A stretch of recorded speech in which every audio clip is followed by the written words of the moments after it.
just say, so I'll say a few words. So this is our last webinar of the year, sponsored by the Committee of International Relations. And I am so honored to have also, as a co-sponsor, Howard Chen from the Intersecretariat Working Group for Household Surveys. We have more surveys to come next year, so stay tuned. More webinars to come next year. Stay tuned. Please visit our website or join our mailing list if you're not already in the mailing list. I'll put a link in the chat. So if you don't want to miss our future webinars, please join our mailing list. And today we're discussing a very important topic, which is designing and integrating non-probability samples for official statistics. There is an increasing demand for granular, timely, detailed statistics, and so many national offices and other organizations are kind of exploring the idea or implementing non-probability samples, such as opt-in panels, mobile phone surveys, or crowdsourcing approaches. And though this has promise and some advantages, it also has some risks, as we will hear today. So we just want to have a pragmatic look at the topic with different experts from different backgrounds with different experiences. And I'm very excited about hearing what the experts have to say. So to let you know about the format, first, Jay and Jean-Francois have kindly agreed to give brief introductions to the topic. And then we'll have a short time for questions, and then we'll invite Courtney and Marcello to join in a discussion, which will be led by my colleague, Howard Chen from the United Nations Intersecretariat Working Group for Household Surveys. With that, I want to introduce our speakers. So our first speaker is Dr. Jay Bright, Senior Fellow in Statistics and Data Science at NORC at the University of Chicago, and Professor Emeritus and former Chair of Statistics at Colorado State University. Jay is an internationally recognized expert in complex survey methods with foundational contributions to calibration, weighing, variance estimation, data integration, smaller estimation, and non-probability sampling. He also served in multiple national advisory roles, including having been the chair of the U.S. Census Scientific Advisory Committee. So it's wonderful to have him here since he has a lot of very important insights on this topic. And then our second speaker will be Jean-Francois Belmont. So he's a senior statistical advisor at Statistics Canada, where he worked for nearly 30 years. And he's currently serving as editor-in-chief of the journal Survey Methodology, and was a recent Morris Hansen lecturer on non-probability samples. His work spans inference from non-probability surveys, data integration, smaller estimation, missing data, and bootstrap variance estimation. So I'm very excited to hear what he has to say on this topic. So with that, I think, Jay, I will give you the floor.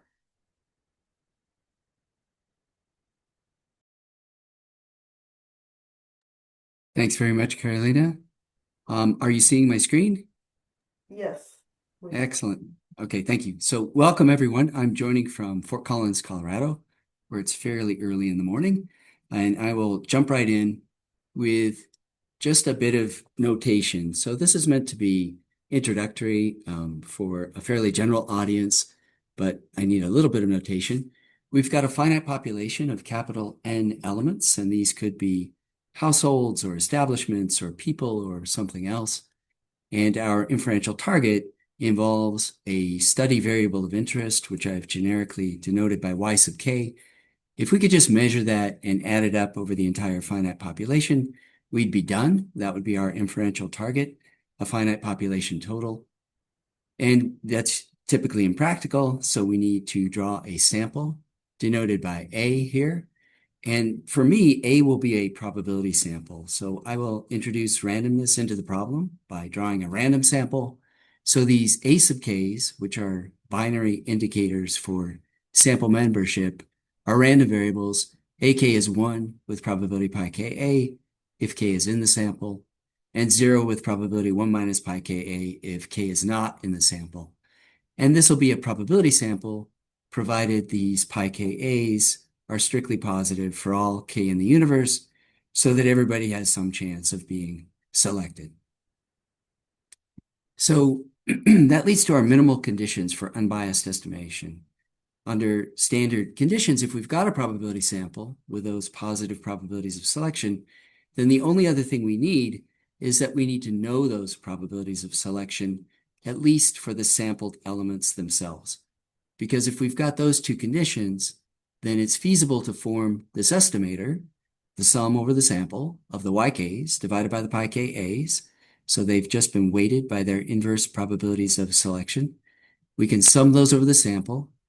And the fact that the pi Kas are strictly positive means that we can write this down sensibly. This is always well defined for any realization of the AKs. And this will be an unbiased estimator under repeated sampling from the finite population, because we think of the randomness being entirely induced by our sampling, our random sampling. So the AKs are the only random quantity here. The expectation of this sum is the sum of the expectations. The YKs and the pi Kas are constant. The expected value of this random binary is just pi sub Ka. We get a cancellation, and there's our answer, the Y total. So under those minimal conditions, we have unbiased estimation. And I think it's useful to think of non-probability sampling as all of the cases in which we don't meet those minimal conditions.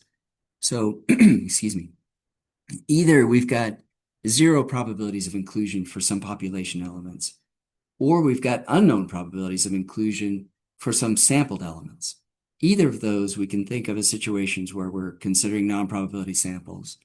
And it will almost always be the case that if we fail to account for non-probability sampling, we're going to wind up with biased estimation, unless we're incredibly lucky. So for a non-probability sample, I'll use the notation B. It's another subset of the universe, and I'll introduce these binary indicators again, which are 1 with probability pi Kb and 0 with probability 1 minus pi Kb, according to whether or not a particular element K is in the non-probability sample or not. And notice right away that when I say probability, that's based on a model. These BKs that indicate whether or not I'm observing an element from the population in a non-probability setting are not induced by some randomization we did. They just showed up somehow. We don't know how, so we're going to model it. And we sometimes call that a quasi-randomization model. These pi Kbs are unknown, and they might even be 0. And just contrast that with our probability sampling, in which we explicitly introduced randomization into the problem, so we didn't need to do any modeling. Okay, so how might we get non-probability samples? There are many, many examples. Convenient samples that are just easier to access or more likely to respond or something. Judgment samples will play a role in my talk. That's where you might have field crews out implementing your survey, but they're doing stuff to improve a sample or substitute for missing units or something like that.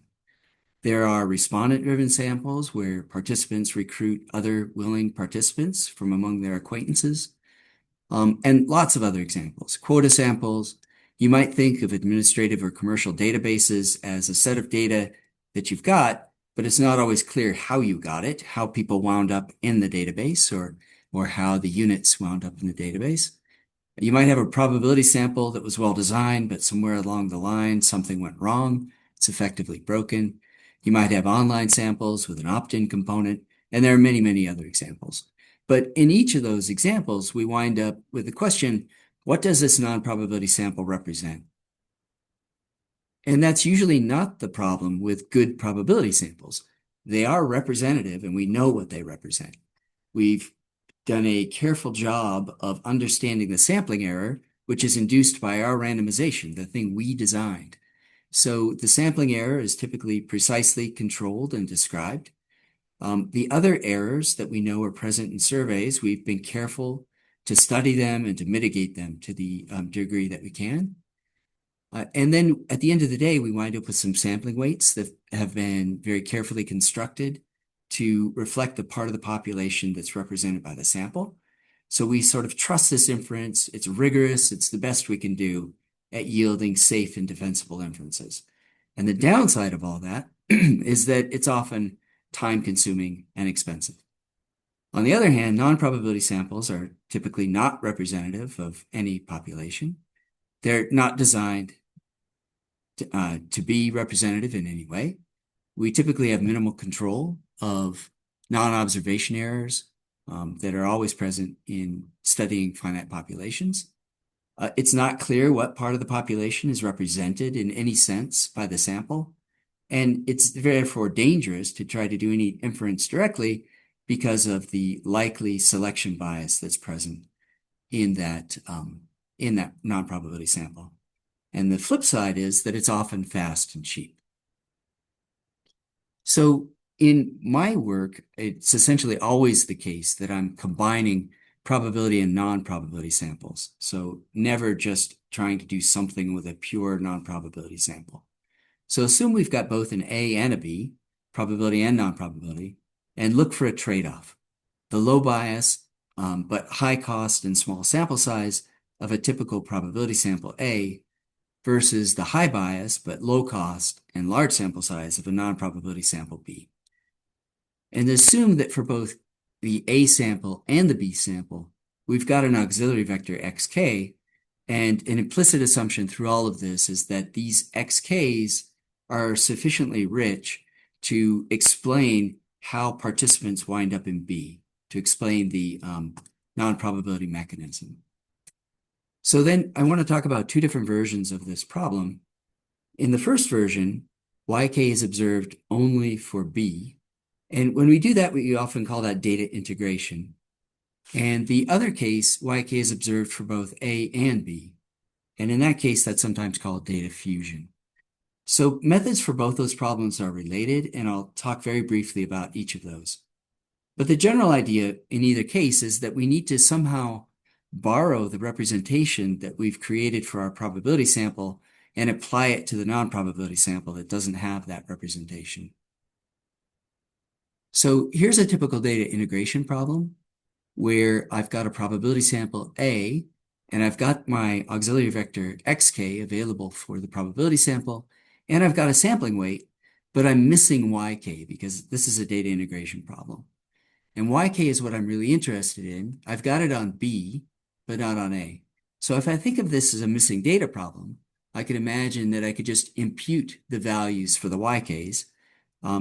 Unfortunately, they're all missing, so I have to impute all of them. So this is called mass imputation. I'll use what I get to see on the B sample, where I have both X and Y, to come up with some kind of predictive model to allow me to fill in the blank for YK, call that YK star. Now I can apply my A weights to YK star, and that might be a sensible estimator of the Y finite population total. And notice that I do that Y by Y. If I've got a bunch of different study variables, I have to keep doing it again and again. And the other option would be to think of the weight for the B sample as being the missing value problem you want to address. So in that case, you would have to estimate these sampling weights. And here I just put a hat on pi kb and inverted it. So if I could estimate these, I could apply them to any yk and get a sensible estimator. And this would be called an inverse probability weighting approach. So using the quasi-randomization model, constructing a set of weights and applying them to any yk, which is a nice feature. Excuse me. So those are data integration problems. And most of my professional practice actually is in data fusion. And I thought I'd use this example because this is a federal agency in the United States called the U.S. National Marine Fisheries Service, and they're interested in lots of different kinds of fishing behavior. This particular one involves the Large Pelagics Intercept Survey, which is looking at trips that target pelagic species. So the pelagic species are big fish that are swimming up and down continental coastlines, and they're targeted by recreational anglers like this guy. So think of tunas and sharks and billfish. And a typical inferential question is how many wahoo, which is a species of fish, were caught by recreational anglers along the U.S. Atlantic coast in 2025? And the way they answer that question is they draw a sample from a population of site days. The sites are fishing access sites like docks and marinas, and the days are days in the fishing season. So they will draw a sample of these site days. They will send a field crew like this woman here out to those site days to intercept boat trips as they come into the dock, check if they are pelagic trips, if they've been off the coast fishing for these big fish. They'll count the number of pelagic trips on the site days, and then they'll collect catch by species. So they'll look at the catch, they'll determine the species of fish, and they'll just count them. So that's the problem. And the reason they want to do this is because they want to estimate catch rate, which is the average recreational catch per large pelagic trip by species. So the total in the numerator here is the total count of a particular fish species, and in the denominator, it's the total number of pelagic trips. So a problem with this survey is that a lot of these site days don't have any pelagic trips. They're fairly rare. So if the field crew goes out there looking for pelagic trips and sits there all day and finds none of them, they get kind of angry. It's a kind of a waste of time. So they would really like to be able to choose their own site days. And of course, if you allowed them to just always choose their own, you would probably have a pure convenience sample. It would certainly be a non-probability sample, and there wouldn't be any real way to do inference to the whole population of interest. So we proposed a designed compromise, which was to select an initial probability sample of site days, and then just randomly divide it into an A and a B.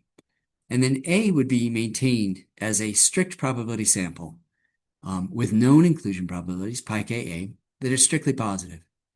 And the B sample, the other random part of the initial sample, we gave to the field crew and said, you can leave this as it is, or you can move it wherever you want, as long as you don't come back to A. It doesn't make sense to repeat the visits. So B is a non-probability sample because it relies on the field crew's expert judgment, and so it has unknown inclusion probabilities. So this is an example of a data fusion problem because we're going to obtain the number of pelagic trips, the ZKs, and the catch by species, the YK, for both the probability sample A and the non-probability judgment sample B. And in fact, as a data fusion problem, it's perfect. It's as good as it will ever get. And I think it's useful to think of any data integration or data fusion problem from the point of view of a total survey error perspective. So on the measurement side, Carolina, I see chats are appearing, but I can't read them or anything, so I'm just going to plow through and not worry about them. So on the measurement side, we have exactly the same mode. So it's in-person interviewing. It's the same data collection instrument, the same protocols, the same training, the same interviewers. So everything's exactly the same. And the measurements go into a unified process within a single agency where they edit the data. So this is perfect. There's no differences whatsoever on the measurement side. And on the representation side, we've got the same population in space and in time. It's the same site days. There's no difference in the spatial temporal reference. It's the same frame. Any coverage issues are the same. There are differences in the selection of A and B. A is pure probability. B has judgment. There are different selection of A and B. We know that. But within site days, we have the same non-response issues. And eventually we get around to estimation, where we've got a unified process within a single agency. So that's as good as it gets. And again, it's always useful to think through those steps of measurement and representation for your A and your B sample. So then what might you do with the data from the combined sample? Well, what I like to do is to use a dual frame approach whenever it's feasible. So the thinking there is that site days can enter this combined sample, A union B, by two different paths. They can either come in from the probability sample A or the non-probability judgment sample B, but they can't come in from both by construction. That's ruled out. So we know the structure of this probability. Pi k a is known, and the only piece of this that's unknown is rho k, and that's the part that reflects judgment on the part of the field crew. So if we actually knew this for every element in our combined sample, for every site day in our combined sample, we could construct this estimator. The numerator looks complicated, but it's just an indicator for, are you in the A sample or not in the A sample, but in the B sample? And the expectation of this random quantity in the numerator is the denominator. It's this combined probability. So this is exactly unbiased if it were feasible to compute this. And the problem is we don't know rho k. So we can model rho k, and we'll model it as a logistic function of our auxiliary vector xk, and then we can fit that using our combined data A union B to obtain rho hat k, plug it in, and this is our dual frame IPW estimator, inverse probability weighted estimator. And this actually has a very nice structure and form. First of all, you get a set of weights, this 1 over pi ka plus 1 minus pi ka rho hat k, which you can apply to any species and to number of pelagic strips. So it's a set of weights. And it has a nice feature that even if these rho hat k's are small or even 0, these weights are always bounded between 1 and 1 over pi ka. So it's never the case that we're faced with weights that might blow up because we have a small estimated probability. So there's a couple of challenges. First, we need these estimated rho k's and therefore the estimated pi kb's for the entire combined sample, not just the non-probability sample. And that's actually okay because we're going to fit a logistic regression, which is a function of xk.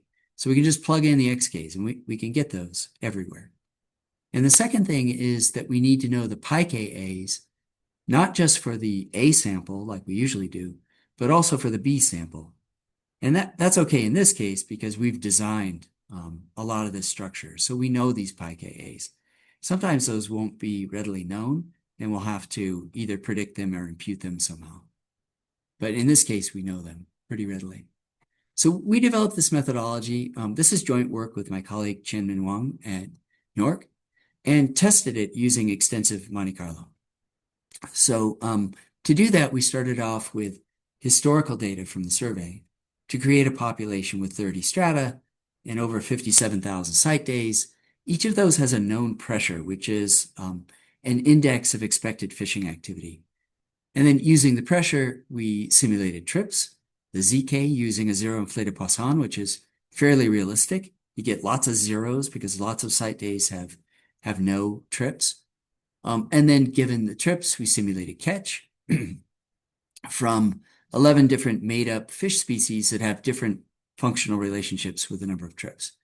And then once we've got our simulated population, we fix it, and we draw 1,000 samples using a traditional LPIS design, which is stratified probability proportional to pressure. So given that simulated sample, we split it into 75% pure probability, 25% judgment, and then we have to simulate the judgment behavior, which we don't know what that would look like. We don't know how good the field crew is. So we simulate a variety of behaviors. One of those is the lazy behavior, where they just don't even move it. They just leave it where it is. The unskilled behavior is that they are moving the site days, but completely at random. So they have no particular skill. And then there are 7 different skilled behaviors. Some of those mean that they can find at least some trips instead of 0 trips. So they're pretty good at finding site days with at least some non-zero trips. And the other kind of skill is being able to find more trips when there are non-zero trips. So they tend to hit site days that have more trips when they do hit non-zero site days. And then you can combine those in various ways to come up with different kinds of skills and different levels of skill. So if you look at those 11 different catch characteristics and cross them with the 9 judgment types, you get a data fusion problem with a dual frame IPW estimator. And it turns out that the proposed strategy has a lower mean squared error than a 100% probability sample. So that was encouraging based on Monte Carlo, and the National Marine Fisheries Service field tested this methodology. They did the judgment sampling and the data fusion approach. They did that in 10 northern Atlantic U.S. states across fishing seasons from 2020 to 2023, about over 2,000 probability site days and almost 1,000 non-probability site days. And the judgment sample gives you more pelagic boat trips. So the field crew really is good at this, going from about 30% in the A sample with at least one eligible trip to about 50% in the B sample with at least one eligible trip. So they're really good at hitting non-zero site days. And then in terms of productivity, in terms of boats per hour, private boats are a little harder to predict. These are owned by private individuals. It goes up a little bit, but charter boats are actually on a schedule, so it's not so hard to be able to predict them. So so that goes up substantially. So this dual frame with IPW increases productivity, which was a goal, and still yields defensible inferences, at least supported by some analytic and Monte Carlo results. So this has been a quick overview of a few topics in non-probability sampling, and just as far as recommendations, whenever possible, my strong preference is to combine a non-probability sample B with a probability sample A, and I really don't have any other experience. That gives you a fallback position if B is a complete disaster. It allows assessment of the selection bias in B, and it gives you a principled framework and various methods to allow you to try to mitigate the selection bias in B. Always recommend comparing A and B using a total survey error framework, where you can carefully assess the trade-offs in the timing, the cost, the bias, the variance. And whenever possible, if you have any options to put some elements of design into the problem, try to minimize the measurement and representation differences between A and B at that design stage.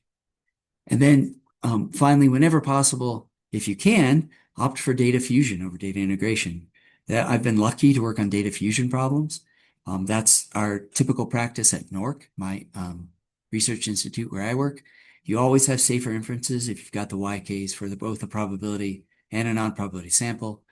And at a minimum, you really want to collect that auxiliary vector, or rich auxiliary vector XK, as similarly as possible between A and B. And finally, proceed with caution. Inherently, you've got more dangerous inferences when you're dealing with a non-probability sampling framework. So with that, I will stop and hand it back over. Thank you, Jay. I love the presentation. It was so clear and such an interesting example. So thank you so much for that. So now, Jean-Francois, if you could put your slides up, we are going to save questions until after Jean-Francois' presentation. We'll have a quick time for questions. And then I'll let my colleague Howie lead the panel discussion. So I see Jean-Francois is ready, so take the floor. Okay, thank you, Aoi and Carolina, for organizing this nice event. It's really a pleasure to be here to present an overview of issues and methods for handling non-probability survey data. And by the way, I'm joining from Ottawa, Canada, or in the sunny but very cold today, Ottawa, Canada, where it is minus 20 degrees Celsius. Okay. So as you all know, after a famous paper by Neyman in 1934, probability surveys gradually became the standard in national statistical offices. And for example, in Canada, our first probability survey was the labor force survey in 1945. And nowadays, we conduct regularly hundreds of probability surveys. So why was it so attractive? At the time and still today is that Neyman proposed first an objective method for drawing sample instead of a subjective one. Second, he proposed a non-parametric approach to inference that is nowadays called the design-based approach, whose validity does not depend on model assumptions. And that was very important for national statistical agencies to have such a non-parametric approach. And then there were some striking examples of non-probability samples that led to dramatically wrong conclusions, such as the 1936 US pre-electoral poll. So now there's a wind of change, at least in national statistical offices, and other types of data sources are increasingly considered. And there are three main reasons for that. There's a decline of survey response rate in surveys and the associated fear of increasing bias. Second, cost of conducting probability surveys is high. And also there's the issue of the burden on survey respondents. And third, there's a proliferation of non-probability sources, such as web panel surveys, administrative data, social media data, and so on and so forth. These sources are less costly. They typically have larger sample size, so they allow for speeding up the production of estimate. And some people came to believe, because of those reasons, that probability surveys would gradually disappear. But non-probability surveys are not a panacea either. And they suffer from bias. And there are two main types of bias: the representativity bias that Jay's talked about, and also measurement errors. By representativity bias, I mean selection bias or coverage bias. So the fact that the non-probability sample is not representative of the whole population, is not a miniature of the population. So those who are in the non-probability sample may be different from the general population. And a large sample size is not a guarantee of high quality estimate for non-probability sample, because a large sample size addresses variance issue, but it does not address the bias. Second, I'll focus in this presentation on representativity bias, because the literature is has mostly dealt with that type of bias. But there's another important bias that is due to measurement errors. For example, in online non-probability surveys. And for that, I refer to a recent paper by Kennedy, Mercer, and Lowe, published in Survey Methodology in 2024, who discussed the case of bogus respondent. So now I'll just illustrate what I mean concretely by representativity bias. So we computed estimate of the proportion of people having a university degree in Canada from 3 different data sources in June 2020. And the first source is a crowdsourcing sample. So what's a crowdsourcing sample? It's basically a non-probability sample of visitor to Stats Canada website who respond voluntarily. That non-probability sample had over 30,000 participants, so it's a large non-probability sample. And then we use 2 probability samples. First, the labor force survey, which is a large probability sample with close to 90,000 respondents and a good response rate of around 70%. And finally, there is a third survey, the Canadian Perspective Survey Series, CPSS, which has a small probability sample, around 4,000 respondents, and a response rate of around 15%, so a smaller response rate. So here are the results of the proportion of people having a university degree. So you can see here that both probability surveys produce very similar estimate, close to 30% for the proportion of people having a university degree. Of course, the confidence interval is larger for a smaller probability survey, the light green bar. But both probability survey, the 2 green bars, are very similar and quite different indeed from the naive crowdsourcing estimate, where the proportion of people having university degrees is estimated as over 60%, so double the probability survey estimate. And the confidence interval is really small. So I wanted to show that example because to me it's a striking example of the type of bias you can expect if you just use naively a non-probability sample. So why use them anyway? Well, there are 2 main reasons: to reduce cost and to reduce time, so to speed up the production of estimate, and also to reduce burden on survey respondent. And now to achieve that, it's simply by reducing survey data collection effort. So if we stop conducting a probability survey, then we reduce cost, time, and the burden on survey respondent. But a relevant question in that context is, how can data of a non-probability sample be used to produce accurate estimates? So it's really easy to reduce cost, time, and produce estimate using a non-probability sample. But the big question is how to produce accurate estimates. The possible answer to that is through data integration method. So data integration here, I mean integration of a non-probability sample data with existing data of a probability sample that does not contain the variable of interest. So I assume that the probability samples are there, already exist. They contain some variables, but they don't contain the variable of interest. So that's why we need to conduct a non-probability survey. So I'm focusing on data integration here, like Jay has mentioned, and does not discuss too much, or does not discuss at all the other concept, data fusion, that Jay described very well in his presentation. So the fixed idea, suppose that we are interested in estimating a population total, theta, which is a sum over all units of the finite population U of a certain variable of interest Y. And to estimate that unknown population total, we have access to data from a non-probability sample, SNP, which is a subset of the entire population U. YK is observed in the non-probability sample, assumed without error. This can be a strong assumption in some cases.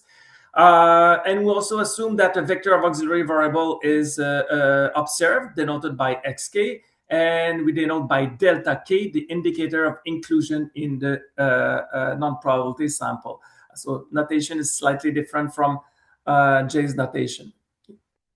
In addition to the non-probability sample, we also have access to a probability sample SP, which is also a subset of the finite population U, but this one is randomly drawn. And we have access to a survey weight WK to obtain estimate, and make the assumption that survey weighted estimate are approximately unbiased, or that the non-sampling biases are small, or at least that the bias from the probability survey is smaller than the bias that you would get from a naive non-probability sample. The probability sample, in what I've, or in my experience mainly, in what I'm going to discuss, doesn't contain Y, but contain auxiliary information. So, if we want to estimate the unknown population total from the non-probability sample naively, what you could do is simply to take the average of the Y values in the non-probability sample multiplied by the population size. But this is known to be very biased. So the objective of data integration method is to reduce bias through the use of a vector of auxiliary variables observed in both samples. I'm going to review three methods, briefly: prediction or calibration approach, statistical matching, and inverse probability weighting. The last two has been also briefly reviewed by Jay. All these methods require the validity of model assumptions, or they may be called model-based method for that reason. A key assumption for all the methods is that selection or participation to the sample is not informative. So what does it mean? Informally speaking, it means that the relationship between Y and X for the units in the non-probability sample is the same as the relationship between Y and X for unit in a general population. Or said differently, it's the probability of participating is independent of Y after conditioning on X. This is key to removing bias. Well, in practice, it's difficult to entirely remove bias, but bias reduction can be achieved by considering auxiliary variables that are associated with both participation, delta k, and the variable of interest, yk. The richer the auxiliary information, the more realistic the assumption. So, one question that we may ask ourselves in that context: what can be done at the design stage? So I mean here by design stage, before data are collected in the non-probability sample. So what can be done before data are collected in the non-probability sample to tend to non-informativeness?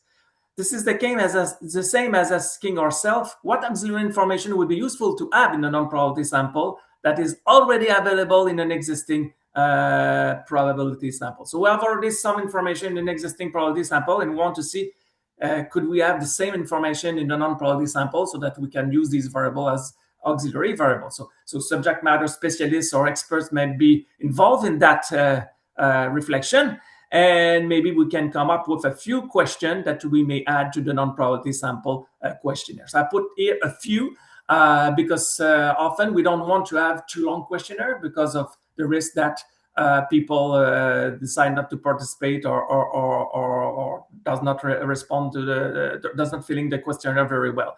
So typically we would add only a few of them. An alternative, if it's at all possible, is to add these auxiliary variables to the non-probability sample through record linkage. The first method I'm briefly reviewing is the prediction approach. It's the idea dates back to Royal in 1970. It consists of modeling the relationship between Y and X by using the non-probability sample, and then you predict the missing Y for unit outside the non-probability sample, and this requires knowing XK for the entire population. So for the units in the non-probability sample, you keep the Y value as is, and for unit outside the non-probability sample, we put predictions and we obtain our predictor in this way. And if a linear model is used, the resulting predictor is equivalent to a calibration predictor. That means that the predictor that was obtained by predicting missing value can also be written as a weighted sum over the units in the non-probability sample of the Y value. And the calibration weight, WKC, minimize the weighted sum of squares subject to the following calibration equation, where we require that the weighted sum over the non-probability sample of X is equal to a vector of known population totals. Now, typically, that known population total is not known indeed. So what can we do in that case? We can replace this with an unbiased estimator from a probability survey T hat X. So that's how we integrate probability and non-probability sample in the calibration approach. The calibration predictor is unbiased provided that the non-informative assumption holds, as well as the linear model is correctly specified. If the linear model doesn't hold, then the model calibration of Wu and Sitter in 2001 can be considered to address this issue. The second method I'm briefly reviewing is statistical matching, also called mass imputation, that was discussed in J, so I'll try to go a bit quicker. So it consists of modeling the relationship between Y and X, again, using the non-probability sample, and then you predict or impute the missing Y key in the probability sample, provided that it contains the auxiliary variable, and then the predictor as an imputation form. So the predictor is obtained as the sum over the units in the probability sample, this time, of the survey weight times the imputed value. So it's a case of 100% imputation. For a linear model, it can be shown that statistical matching is equivalent in most cases to calibration of the non-probability sample using estimated totals. So indeed, there is not much difference between statistical matching and calibration. But when we use statistical matching, typically we don't choose a linear model. So often we're going to use a donor imputation. And in that case, the method has been called sample matching by Rivers in 2007. And the reason why we use donor imputation is a non-parametric method that doesn't rely as much on parametric model assumptions. And recently, there are a few papers that I'm mentioning here where other non-parametric methods have been proposed involving machine learning methods and AI methods. The third method I'm reviewing, also reviewed by Jay, is the inverse probability weighting. So briefly, it consists of modeling the relationship between delta and X.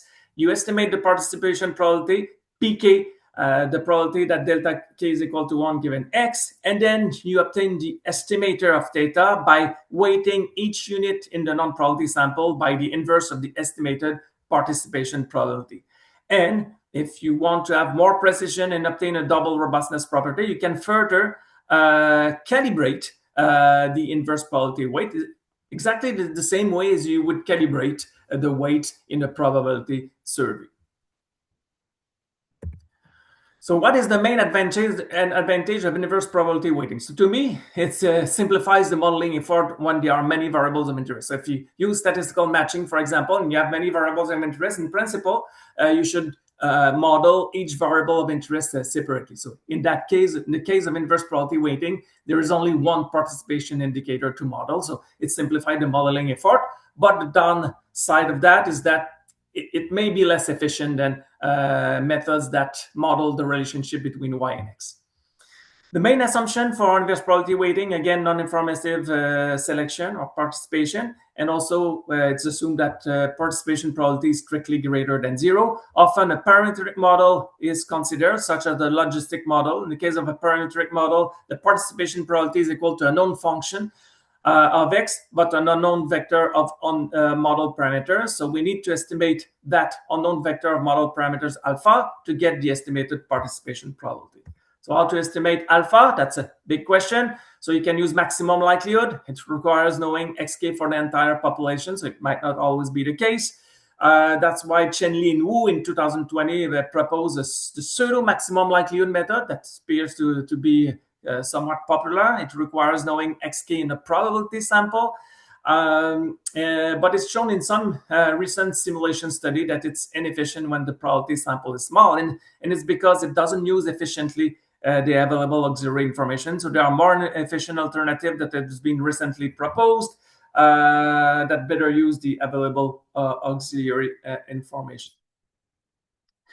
Now, inverse probability weighting, when it may depend on a parametric model. So if you want to obtain some robustness to model misspecification, we can either create a homogeneous group, exactly like what we would do in the context of a probability survey non-response, or you can use machine learning methods. And if machine learning methods are used, they are easier to justify if the overlap between both samples is negligible, because in that case, you can simply stack both samples and ignore the overlap. In recent years, we have conducted several experiments with Stats Canada data, and the general conclusion from all these, or most of these experiments, is that data integration method always or most of the time reduce bias, but do not eliminate it, and sometimes a significant bias remains. So that has to be kept in mind, I think, when you're using non-probability data, even if we apply data integration methods.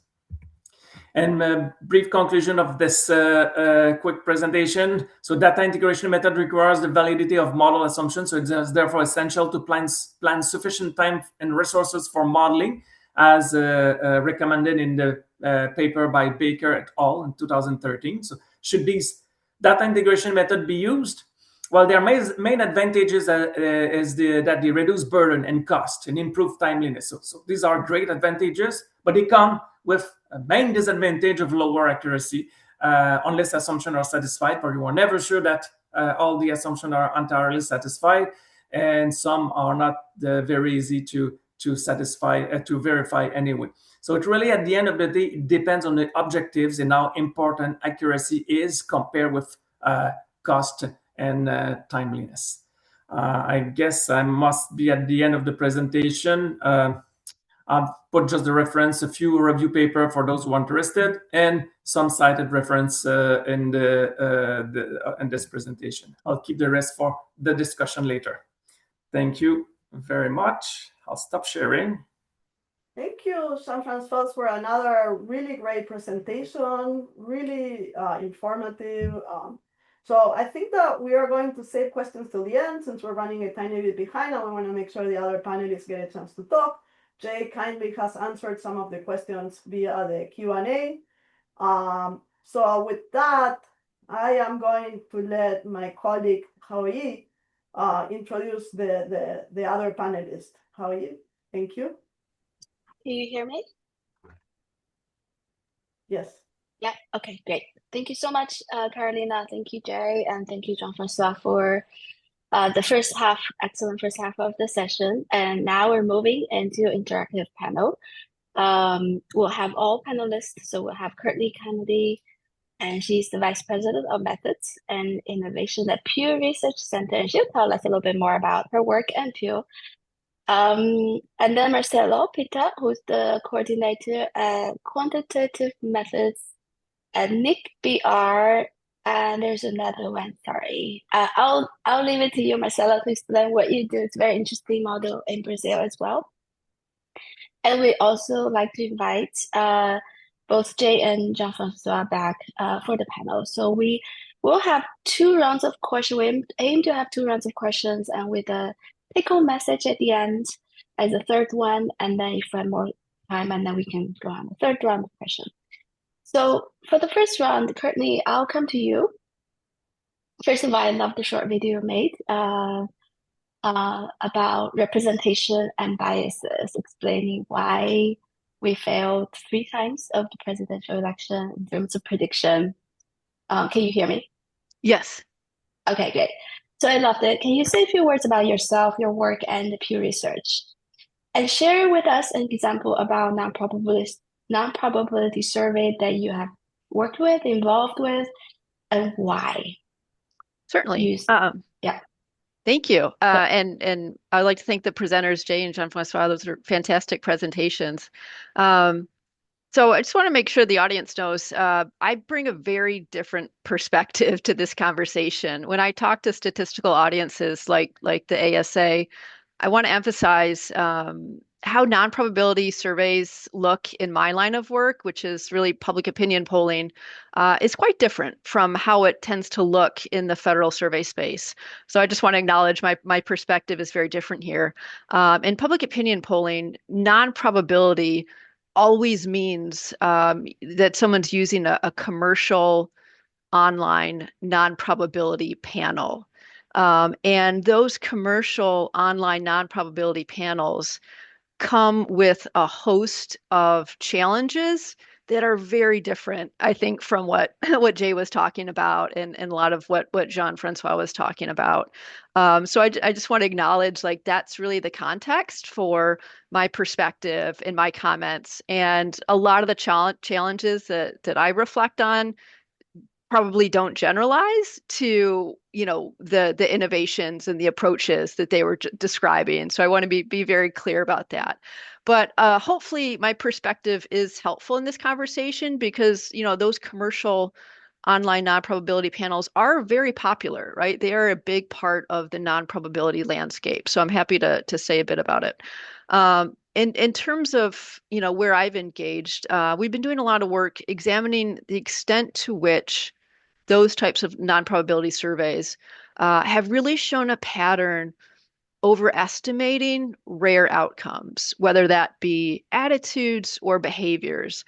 The first time I saw this was during the COVID-19 pandemic. There's a news story that was extensively covered that showed, based on an opt-in survey, the shockingly high share of Americans are ingesting bleach to protect against the COVID-19.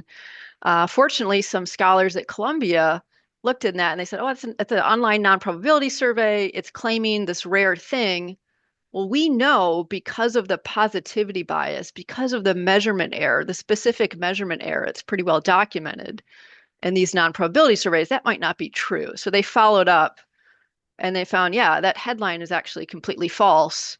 This measurement error explains that bias.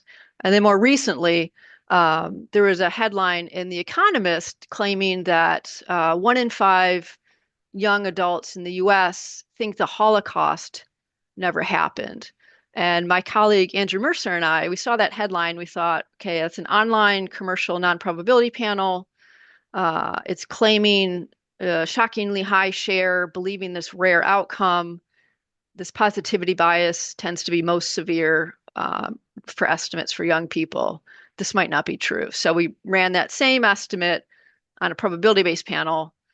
It was immediately clear that wasn't true. And so we notified The Economist, and there's now a retraction on that website. So in the line of work of non-probability surveys that I'm doing, it's interesting. The measurement error is actually a bigger threat than the selection bias. Now, again, I don't think that generalizes to what Jay was talking about or Jean-François. This is a really complex environment. So, but that's how it's looking in terms of the commercial online non-probability space. Thank you.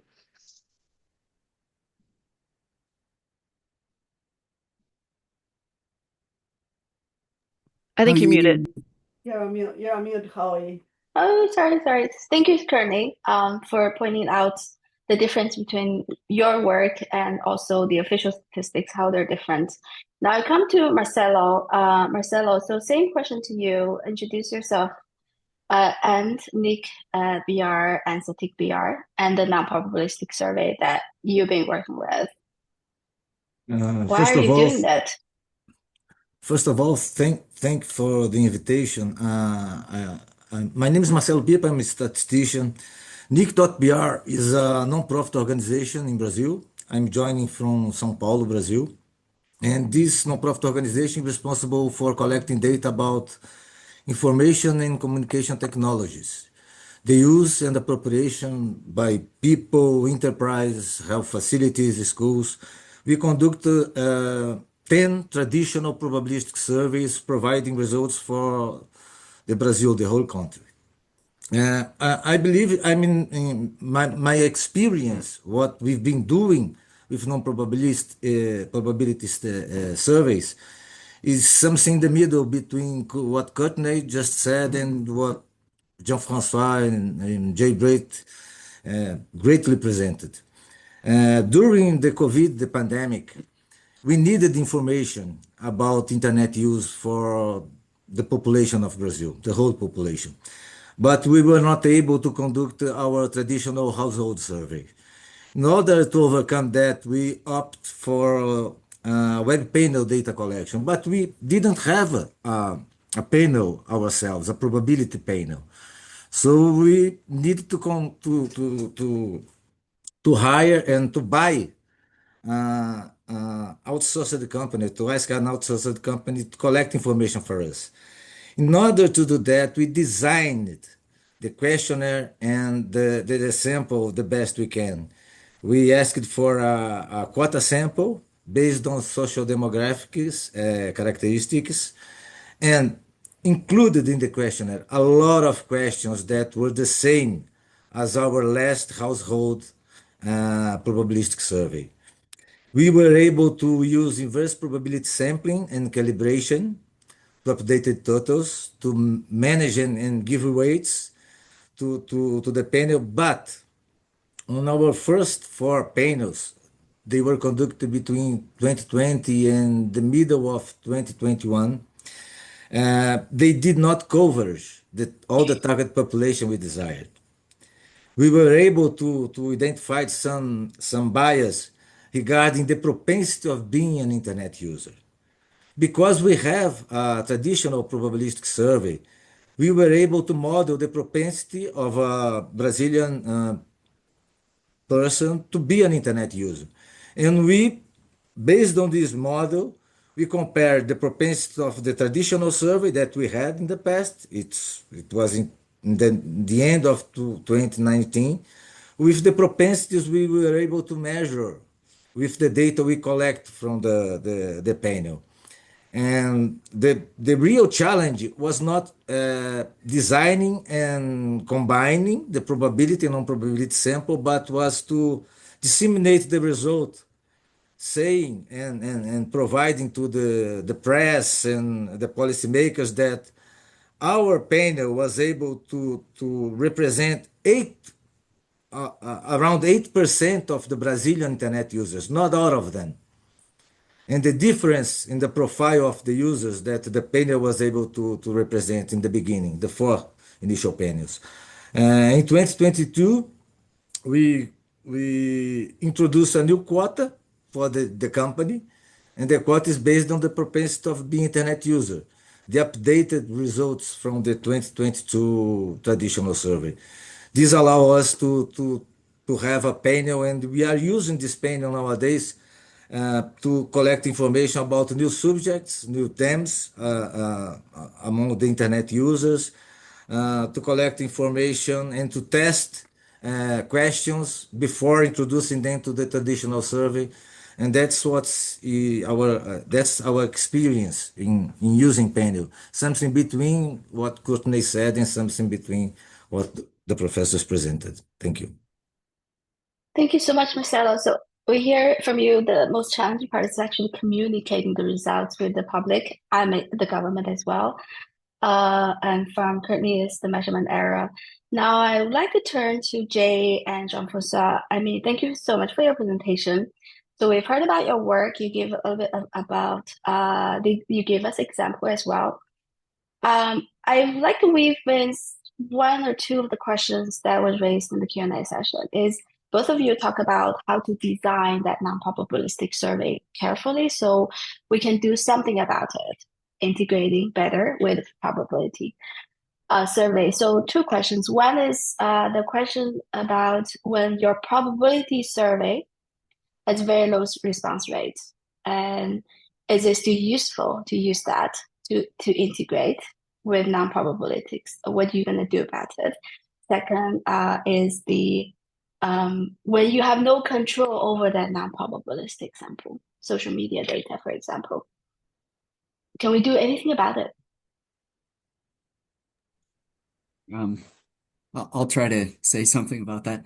So there's kind of a continuum. You can take a probability sample and you can break it. Eventually it's going to reach a point where it's very hard to believe that it represents anything. But still, the process by which we design probability surveys is important. And that includes understanding the frame and the coverage errors. And we can say something about non-response because we know who saw our survey. Whereas if we have a non-probability sample, we kind of don't know anything about how people showed up. We know a lot about the process by which they showed up, and we can say something about each of those errors. We can decompose the errors and think carefully about going from the population to the frame, to the sample, to the respondents.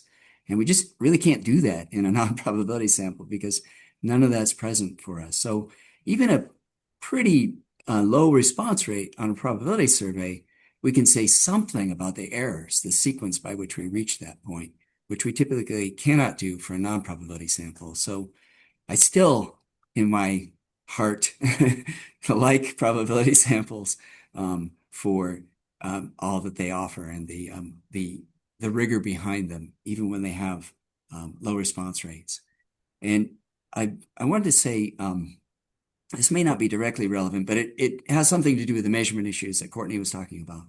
Well, what we do at NORC, we do have a probability panel, and we will also use non-probability panels, but we'll have exactly the same questionnaire going to that non-probability panel as to our probability panel. And then we can do a data fusion approach because we do have X and Y on both probability and non-probability, which gives us some hope of a reasonable combination of those different data sources. And how you asked about pure non-probability things that just show up. There's if you have a probability sample, you might be able to say something about those other data. It may not be very much, and you should always proceed with caution, but it's we do what we can, with the data we have available. So I'll hand it to Jean-François. Okay, so if I understand the first question, it's about what happens if the non-response rate in the probability sample is small. Is it that the question that was asked, or the low response rate in the probability sample? Is it about that's the question? Okay. Well, thanks that's good to go after Jay, because then I can say I agree with Jay, and that's almost done. The only thing I would add to that is that, well, two things. Well, it depends on how small the response rate is, but suppose you have a response rate of so in probability sampling, we control a part of the sample selection to the proper probability, to the sampling design, probability sampling design. And the part that we don't control is because of non-response. But you may have a small response rate of 20%. It's small. There's a risk of bias. But it has to be compared to the type of participation rate we get using a non-probability sample, which in my experience as Stats Canada is often below 1%. So I think the risk of bias is a little bit larger.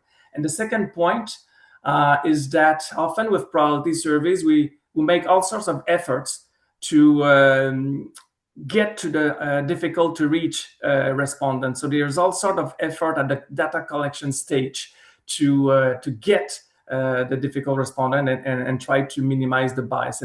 And apparently, and there are some paper in the literature on that shows that I don't remember the authors, but I've read a few times papers showing that a small probability sample is less biased than a probability sample with a small response rate is typically less biased than a non-probability sample empirically. So there are some empirical studies on that. So then it doesn't mean that a probability survey is always perfect. Of course, if you have a response rate of 1%, then that's problematic for sure, even 25%.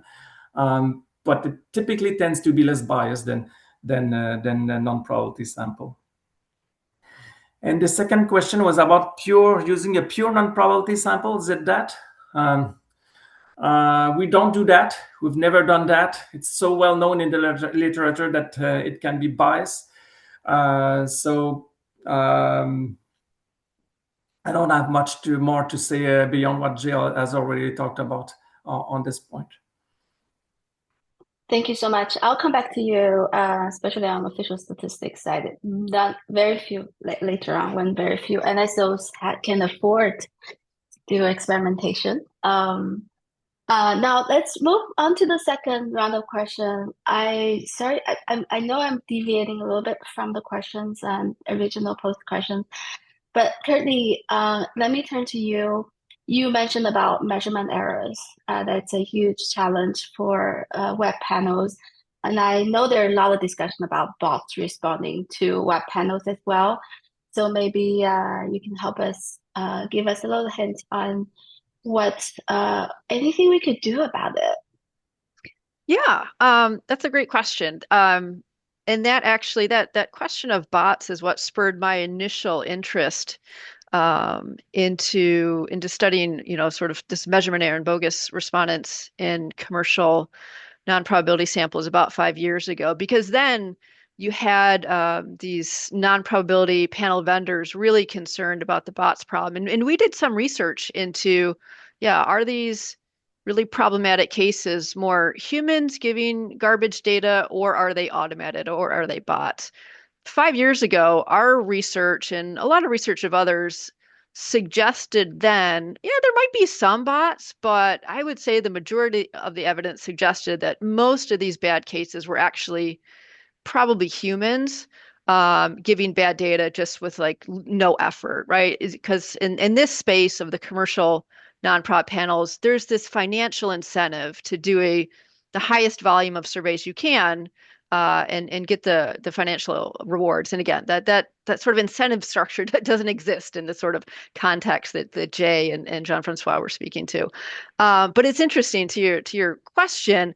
This threat in the commercial panel space is evolving, and the latest research on this, Sean Westwood recently published an article in PNAS, the Academy's proceedings, and he showed with today's artificial intelligence technology, it is possible to use AI to automate survey response, in the context of a commercial online panel, and completely get through all the latest automated sort of fraud detection systems. So that technology exists. Like there appears to be no way with the existing tools that vendors are using to stop just at scale rampant fraudulent response from sort of AI automated response. And he took it to the next level too. Like it's not just the important thing too is it's not just injecting noise. It's systematic bias. Like foreign states could use AI to build bots to inject systematic responses, always giving responses that are favorable to a certain nation state kind of thing. It's a fascinating paper. It's really a cautionary tale. He's not arguing that this is deployed currently in these panels, but that the technology exists. And so, my point is, like, if you're a researcher who's considering using those types of commercial panels, just be aware that that's kind of where that particular threat is evolving to now. Thank you. So we need to be on the watch and see. And bots are like AI is growing so fast. Thank you, Courtney. Marcelo, you've mentioned about you're official statistics, even though ISWGHS is a civil society organization. Question on communicating your results, any advice? And the other thing is, you do a lot of experimentations. What about any advice for countries that don't, especially official statistics, they really don't have that luxury to do the controlled experiment? Let's make sure the samples don't overlap, and it's not happening in most of the countries. Any advice or suggestion for our countries' national statistics offices on that? Well, I was a little bit scared about what Cotton just said about the AI answering our opt-in web panels. We don't have much access to the selection process in outsourced companies. It's considered a business secret. Okay, but I would say that it's important when using or planning a non-probabilistic survey to connect it to a traditional probabilistic survey that is conducted over the same target population, including important questions that would uh, take care of coverage issues and things like that. Um, there is a lot of methodologies. Jean-François Beaumont and Jay Braid presented a lot of different methodologies to inverse weight, probability weighting, integration modeling that can be used and should be used in order to avoid bias after the collection process. Regarding the communication, it's I don't know the case in all of the countries, but it's important to educate the press and the policymakers in order to avoid improper use of information. I recall that when we first released our results for our first web panel in 2020, they were present when we released the results, but the news in the papers the next day didn't mention the part of the population that were not represented by our survey. So it's very important to keep track and educated in terms of statistical literacy, the press and the policymakers. Thank you so much, Marcelo. Now I'd like to turn to Jay and Jean-François. We have talked about bringing the non-probabilistic and probabilistic survey together. You talk about ways to integrate it, so I'm not going to go into that. Just questions on, I'm still, of course, I would like to hear from you advice on carrying out these small experimentations within the official statistics settings. And the other is about communicating the results. And I know, for example, in Stats Canada, you have the COVID web non-probability panel, and then you have the probability panel. They seem to be very carefully designed. So any advice for countries who would like to jumpstart of these experimentation, and how do you communicate the results?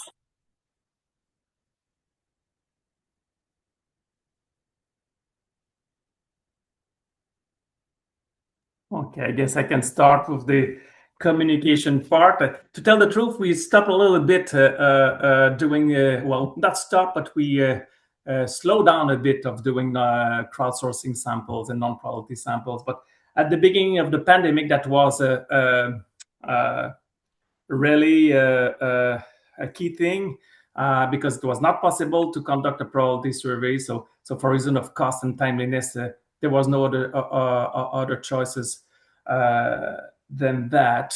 And clearly, it's important to communicating and documenting very well all the methods, assumption, and limitation of the. But it's it's a good practice to do that.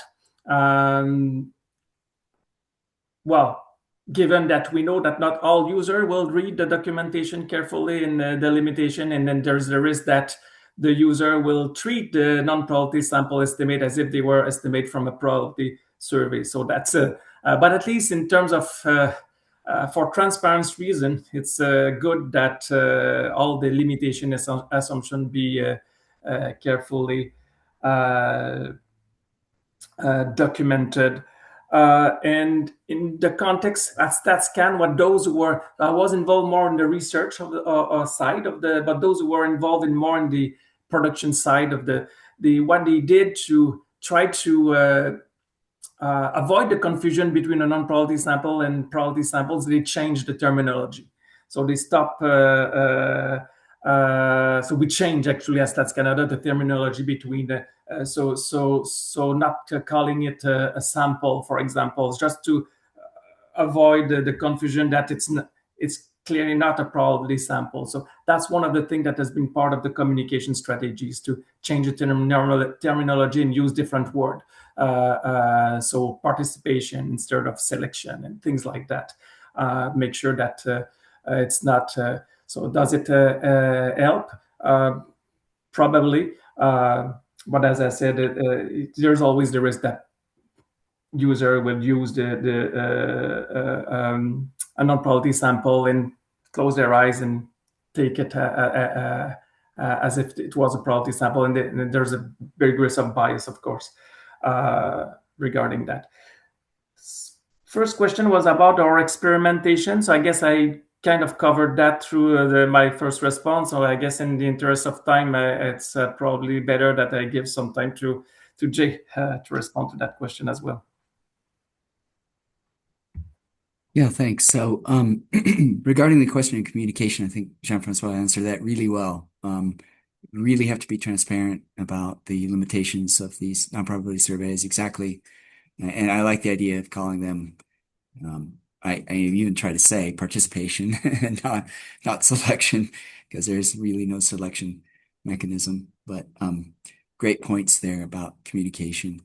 As far as experimentation and how you might get started, I would say that, like in the United States, we have lots of federal statistical agencies that are official agencies, and we have lots of other statistics going on throughout the federal government, and not a ton of work of combining probability and non-probability. It's a, naturally very conservative area where folks are reluctant to get involved, but problems do arise where it makes sense to think of a data source as non-probability and try to combine with probability. And some of the things Marcelo was saying about, putting as much design as you can into the problem, and especially on the measurement side, where you are at least some of the things that are going off to the online panel look exactly like they did in your most recent probability survey and things like that. That's what I think of in terms of going through the process of thinking in terms of total survey error perspective and trying to design whatever you can. Anything you can handle at the design stage is better than trying to address it at the estimation stage. So I would say take baby steps and be conservative, be cautious, and communicate the limitations. Thank you so much, Jay. Thank you very much, and Jean-Francois. So let me get to the third round. Really, just one key message from you, from each of you, on what you want our participants to take home. Can I start with you, Courtney? Sure. Well, like I said, this landscape of non-probability surveys is complex, and I think you can see that each of the discussants kind of work in a different piece of it, and we are grappling with different challenges. And in this commercial space, the measurement errors are really profound. and can be even more important to think about than the selection biases. The other piece that I would just give a mention to is some colleagues and I been working with Mike Brick and Sharon Lohr on this communication challenge, right? A lot of the errors, we're not talking really about sampling error. We're talking about coverage. We're talking about measurement. We're talking about non-response error. We're really trying to actually see if we can find a way to better communicate a more realistic margin of error. We're actively working on that problem. We're going to try to, we've been working on a research project to try to see if we can come up with a better solution to come up with a more empirically based margin of error that helps us communicate to our audience, a margin of error that actually does a better job capturing all these errors. It's a very tricky problem, but that's kind of an exciting next step in this conversation that I'm looking forward to. Thank you so much, Courtney. Look forward to this new research work. And now go to Marcelo. I've already said a lot of things about the use of non-probability surveys by CETIC.br and IC.br here in Brazil. As a last comment, I would like to add that for the production of official or public statistics, I would rather always try to use probabilistic surveys that are connected to a traditional probabilistic survey done by official statistical office, and use it to gather new information, to test questions, and use it with caution, communicating transparently what is going on during the data collection, the data planning, the waiting phase, trying to be the more transparent you can be. Thank you. Thank you so much, Marcelo. And Jay? I don't really have much to add to what Marcelo just said. That's exactly my thinking.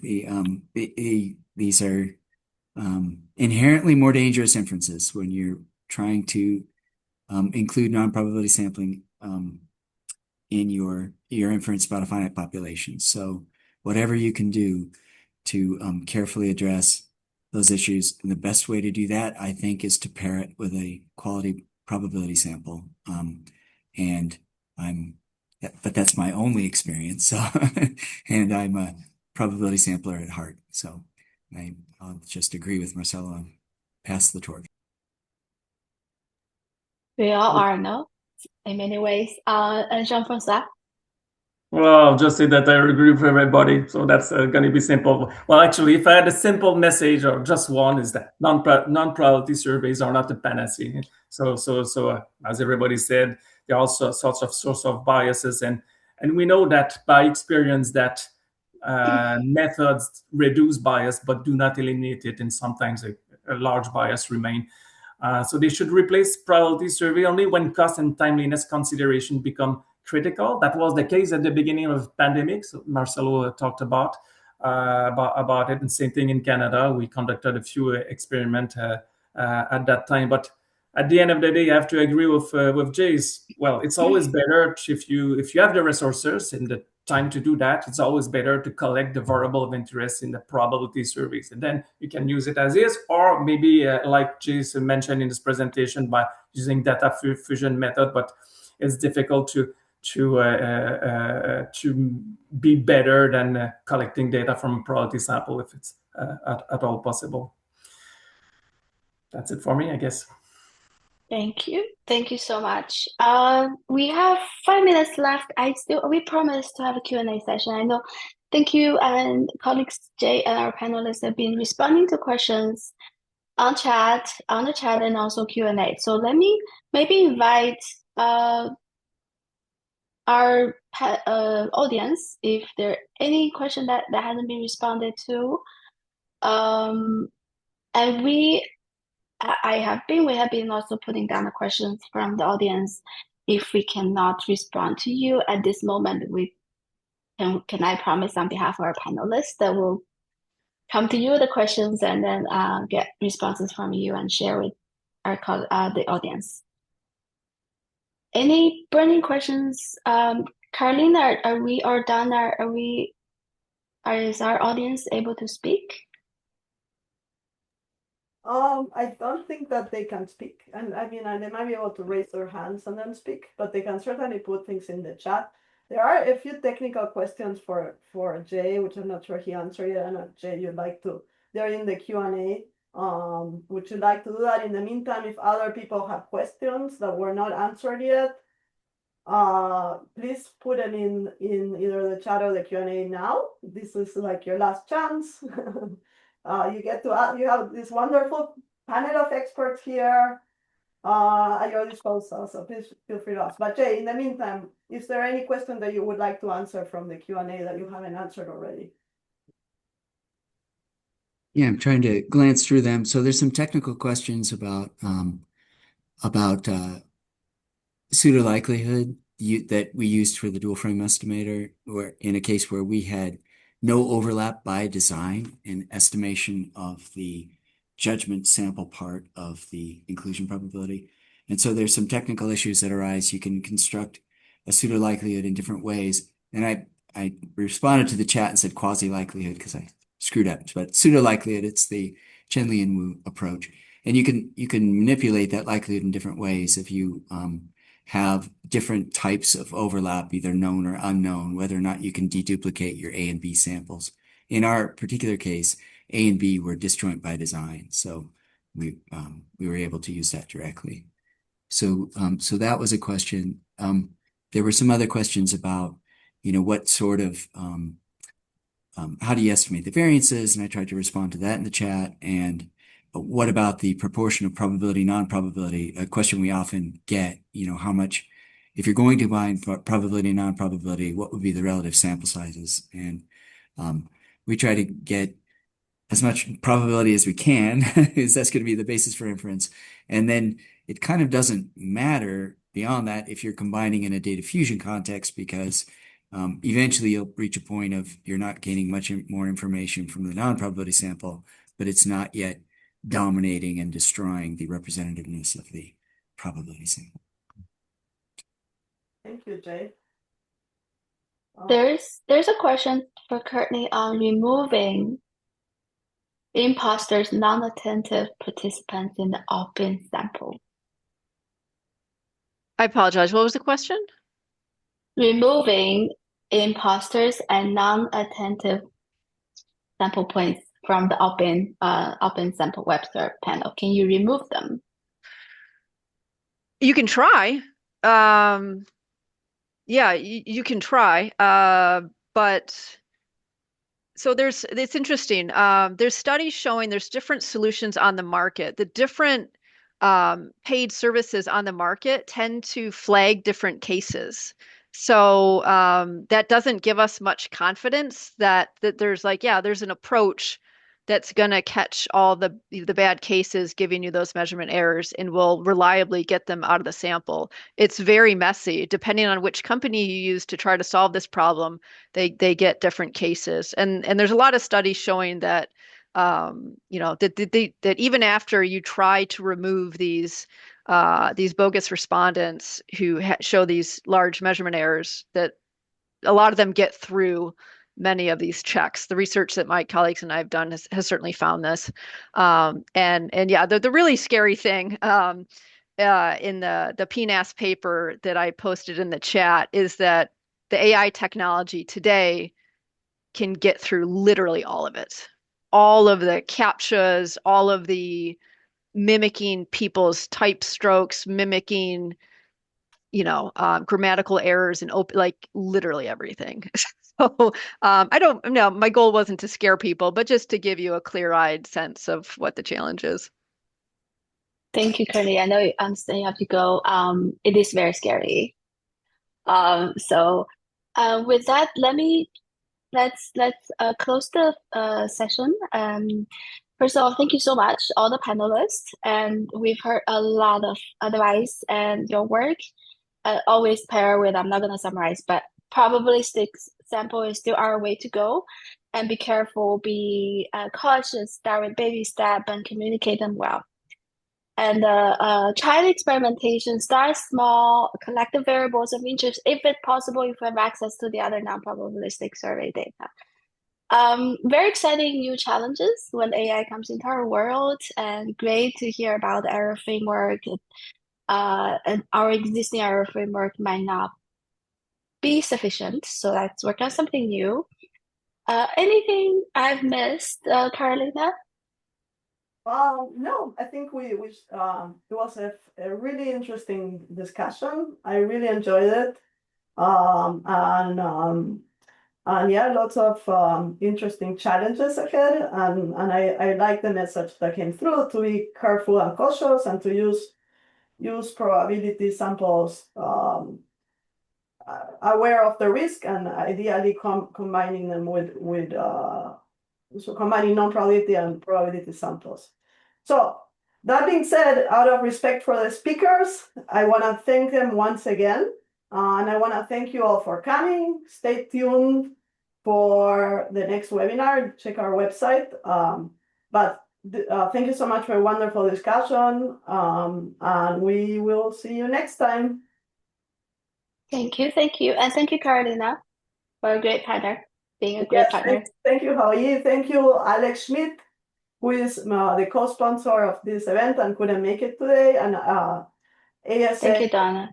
Donna Lalonde, who is the one that, the ASA staff member that made this possible and started this webinar with us. And hope you all have a wonderful day or evening or afternoon.